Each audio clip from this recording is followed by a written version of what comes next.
Good afternoon. First, I would like to thank FEDMA for hosting this event today. I think the relationship between data protection and the use of data for marketing has been a very hot topic for a decade now. The study presented today clearly reflects the rapidly evolving digital landscape.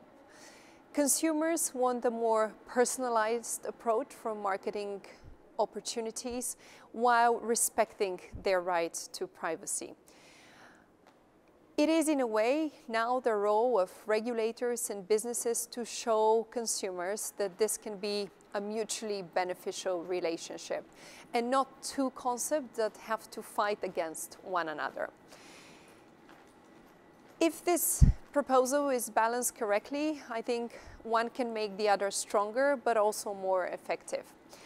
I believe that there is a handful of core principles that can ensure that data protection and data innovation can remain competitive objectives and indeed form a part of a thriving but also healthy ecosystem. So here's a number of things that I think could lead to that outcome. First of all, an empowered, uninformed and digitally literate consumer base. Second, we would need a responsible corporate world that understands that trust, once lost, it's very hard to regain, and that sees data protection as part of its preferred business model.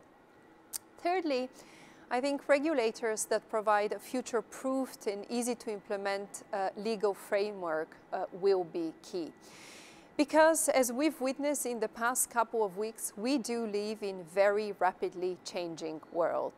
One in which our consumers, particularly younger consumers, seek corporate responsibility as part of the business model.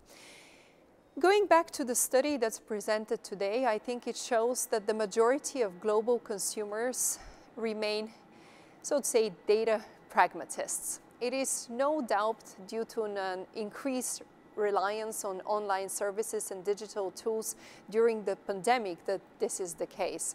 And this is why the report also shows that just over a quarter of global consumers are, so to say, data unconcerned, people who show little or no concern about their data privacy. But I think these numbers will evolve as individuals become personally impacted by data breaches, by online criminal activities, and by becoming more digitally literate. As citizens become more aware and more skilled when using digital services, I think they would also be more cautious in sharing their data. In the same time, I think that caution can become also confidence if companies address the issue transparently, if it's clearly addressed and in an honest manner. I think it's very interesting to point out that there has been a decline in concerns on sharing personal data since 2018, and 2018 was a significant year for sharing and shaping our views, laws, and values around data. The Facebook Cambridge Analytica data scandal, I think, produced thousands of headlines and unprecedented scrutiny on the use of data, and even prompted the appearance of Mark Zuckerberg before the European Parliament. In 2018, we also marked the entry into force of the GDPR discussion, and this is why there's no surprise that trust has slowly started to return. But businesses will not only continue to hold on to and increase that trust if they see trust, I think, as a meaningful part of their corporate values and strategies. So hopefully new legislation from the data strategy package, and namely DSA and the DMA, the AI Act and also the Data Act will prompt, so to say, a better rounded European data culture, one that establishes a more clear path to Europe becoming a global digital hub of innovation and economic prosperity. Maybe a European digital Silicon Valley, in a way, one that doesn't reside in one city, but in every corner of our European Union. But that package of legislation will only have added value and achieve this if it's implemented properly and in the spirit of its drafting. So we need additional resources, I think comprehensive advice and expert support for the data industry. And in this way, businesses can fully understand how new legislation fits in with their existing business model. We cannot have a repeat of the GDPR, which left too many businesses, particularly SMEs, overwhelmed and floundering.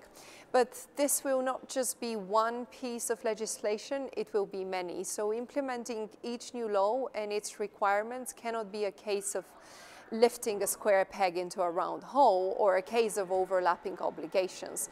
Instead, we must ensure we have a regulatory landscape that fits together perfectly, just like a jigsaw. And so the Commission, I believe, should therefore carry out an extensive mapping exercise that can help businesses through this transition. And I think the report also shows that the industry is still seen to benefit most from the data economy. So in this part, I think this belief exists because, in a way, it is true, but also because businesses and governments need to do more to increase the awareness and understanding of just how valuable data is to our economic future and therefore to the future of its consumers and their behavior. So showing the benefits of data processing to consumers, I think, is achievable, especially if you listen to what consumers want. And I think industry must show a shift from being the data protection compliant to being willing to be accountable and transparent. And it should want to provide better customer service and more tailor-made services, and in this way increase rewards for the consumer's loyalty. I think businesses should also explain as much as possible to consumer how their data is used and protected. And this should be done as clearly and as transparently, but also in an easily accessible way as possible. It would be important to have a greater focus on data quality by integrating tools that allow you to check and increase the quality of data. I think they should regularly review this data retention periods and invest meaningfully in cybersecurity. So businesses should seek to set the culture and not wait for it to be imposed upon them later down the line. Finally, I think we must look beyond what we are doing here in Europe and how we approach this issue with our international partners. I think there is no ignoring the fact that the last few years have brought complexity. The striking down of Privacy Shield and prospects of a new legislation are always lurking in the shadows. No matter who resides in the White House, tensions over the differing approaches of the EU and US towards data, I think we'll always court passionate debates and criticism. And the EU has the Charter of Fundamental Rights, the US has its own constitution. We are not the same entities. And yes, we need agreements for international data flows that are court-proof, but any agreement should pursue equivalence and not replication of EU law in a third country. So expecting a cut and paste of EU data law around the world, I think, is unrealistic and will cost as much needed time. So such an approach will be vital if the EU is to lead in this global movement towards creating an international data sharing standard among democratic allies. But the EU, in the same time, cannot operate in a silo. So it cannot build towering walls of gold standard regulation. Instead, what we need to build is bridges toward our allies that will allow us to drive forward our economy.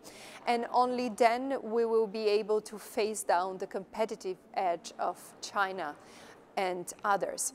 So I believe there is reason to have optimism for Europe's data future. I think EU's data strategy shows that the EU has finally woken up to all the potential that the data holds. And as the ITRE Committee's rapporteur for the AI Act, I know the way of responsibility that comes with getting this new rules right. So the decision we make today, I think, will be defining the economy for the next decade. And discussions such as today's will ensure that the decisions are made with the voices of all stakeholders being heard, but also understood. So I would like to thank you very much for the opportunity to speak to you today, and I look forward to the outcome of your discussion.